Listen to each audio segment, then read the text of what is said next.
tardes he decidido regresar a la grabación de videos, más allá de todo el material que en este tiempo hemos subido al canal, en razón del número tan importante de entrevistas que me hicieron y que efectivamente cubren todo lo relacionado con el momento institucional tan grave que vive el país, que se inscribe en esa estrategia, en ese plan para la captura del Poder Judicial y para el logro de la impunidad de Cristina Kirchner, de sus hijos y de los principales funcionarios que la acompañaron en las administraciones en que ella presidió la nación. Pues bien, vale recordar lo que yo escribí el mismo día en que la Corte concedió el per saltum a los jueces Bruglia, Castelli y Bertuzzi para precisamente revisar la constitucionalidad de un proceso de revisión de traslados absolutamente anómalo e inconstitucional, en que en realidad se trató de una remoción a través de la usurpación de facultades del Poder Judicial. Y en mi artículo cuento la historia de los Kirchner y la justicia y la similitud de lo que ocurrió en Santa Cruz con lo que hoy acaece a nivel nacional.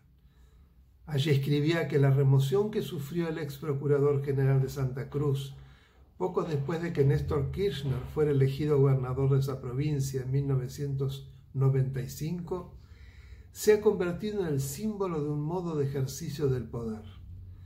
La decisión se vio precedida de una ley surgida de un proyecto de Cristina Fernández, a la sazón legisladora provincial, que procedía a dividir la Procuración General en Fiscalía y Defensoría Generales.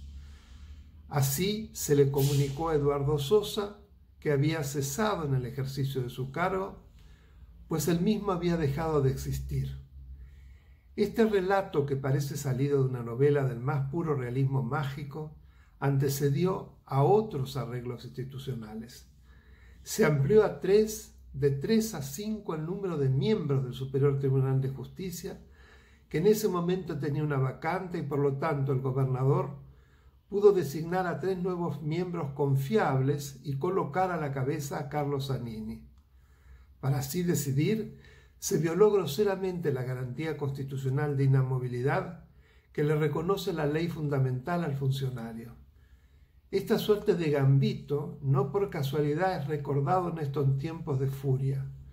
Presenta una notoria similitud con los movimientos de la administración actual, verdadero trabajo de Zapa que comienza con el nombramiento de Zanini al frente de la Procuración General del Tesoro, pese a ser objeto de varios procesos, acusado de la comisión de graves delitos de corrupción. Hoy asesora al presidente en la defensa del Estado en esos mismos procesos en su calidad de jefe de los abogados del Estado, a fin de proteger el patrimonio estatal. Se revisaron las funciones de la Oficina Anticorrupción y de la Unidad de Investigación Financiera para despojarlas lo máximo posible de su capacidad de denuncia de la corrupción y de investigación del lavado de activos. Esta saga no se detiene allí. Ante la falta de votos en el Senado para la designación de Daniel Rafecas, se lanza una verdadera caza de brujas contra el Procurador General provisorio. Eduardo Casal es un profesional que no debe esa posición a una designación política, sino que ha debido llenar la vacante en la titularidad de la Procuración hace más de 2 años, cuando el expresidente Macri tampoco consiguió el acuerdo del Senado para su candidata a ese cargo. Su pecado es ser independiente, condición que para la lógica acá es un demérito que debe ser corregido con la remoción. Sosa y Casal consideran que las decisiones de los jueces deben responder a la interpretación más estricta del derecho vigente, sin especulaciones políticas. La operación comenzó con un proceso de investigación de la conducta del procurador en la Comisión Bicameral de Seguimiento del Ministerio Público, a través de audiencias públicas en las que son oídos los representantes de organismos que pertenecen al universo K. En los medios del mismo signo, se pone en marcha una campaña de desprestigio del funcionario que goza de una foja impecable de servicios. Se modifica la composición del jurado de enjuiciamiento al fin de lograr una mayoría favorable a la remoción.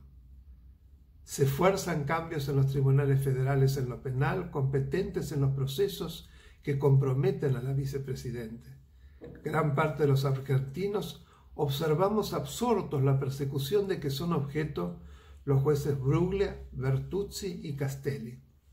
En 2018, ante las vacantes que se habían producido en la Cámara Federal y en un tribunal federal oral, fueron trasladados por decisión del Consejo de la Magistratura con la conformidad de la Corte Suprema, plasmada en sus acordadas 4 y 7.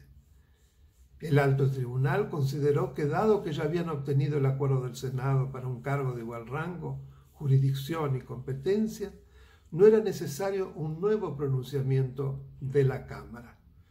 Sin embargo, el Consejo de la Magistratura, con cambios en su composición, decide volver sobre sus pasos a pesar de que desde 1995 fueron trasladados 65 jueces federales sin el acuerdo del Senado, de los cuales 23 por Néstor y Cristina. No obstante ello, el Consejo eleva los pliegos de los 3 magistrados para que el Senado les preste un nuevo acuerdo. Ello con alcance retroactivo en violación de las garantías de inamovilidad de los jueces, del juez natural del proceso y desconociendo que lo decidido ya era cosa juzgada administrativa. El Senado, como era previsible, accede y decide no prestar el acuerdo, resultas de lo cual, y previo decreto presidencial, los jueces son repuestos en sus anteriores cargos. En contra de la seguridad jurídica, en la actualidad todo acto del Estado puede ser revisado sin solución de continuidad. El vicepresidencialismo, categoría inédita de forma de gobierno, se ha instalado en Argentina en oposición al presidencialismo que contempla la Constitución. Cristina no solo maneja el Senado como si se tratase de una casa tomada, sino que ha capturado la titularidad del Ejecutivo y avanza en la conquista del Judicial. Ello a fin de asegurarse su impunidad y la de su familia. A través de la reforma de la justicia empantanada en diputados pretende lograr la suma del poder público. La función del vicepresidente ha sufrido una curiosa mutación. Quien fuera considerado en algún momento un simple protiche al que le correspondía únicamente tocar la campanita, la Constitución solo le reconoce el derecho de voto en caso de empate y el manejo administrativo de la Cámara Alta, hoy es un mandamás que no duda en saltar por sobre la ley fundamental. El presidente de iure de la nación argentina se ha convertido en su delegado, al que ordena arremeter contra los otros poderes de la República, que ya venía maltrecha, pero que hoy está a punto de ser destruida. Una sociedad empoderada y harta del ejercicio abusivo y destructivo del poder, de la corrupción y de su peor correlato, la impunidad, ha salido a las calles protagonizando una verdadera epopeya cívica. La marcha de las antorchas frente al Palacio de Justicia constituyó un pedido desesperado a la Corte Suprema para que frene la embestida y marque el camino opuesto como ya lo había hecho en 2013. Esta vez su silencio, aún habiéndose puesto en tela de juicio su autoridad, nos desconcierta. Carlos Pani recordaba hace unos días a aquel granjero que había construido un molino frente al palacio de Federico de Prusia, quien, molesto porque modificaba el paisaje, le ofrece la compra y ante la negativa lo amenaza con la expropiación. Pero son los jueces berlineses quienes impiden el atropello del soberano. ¿Tendremos magistrados de ese calibre en Argentina?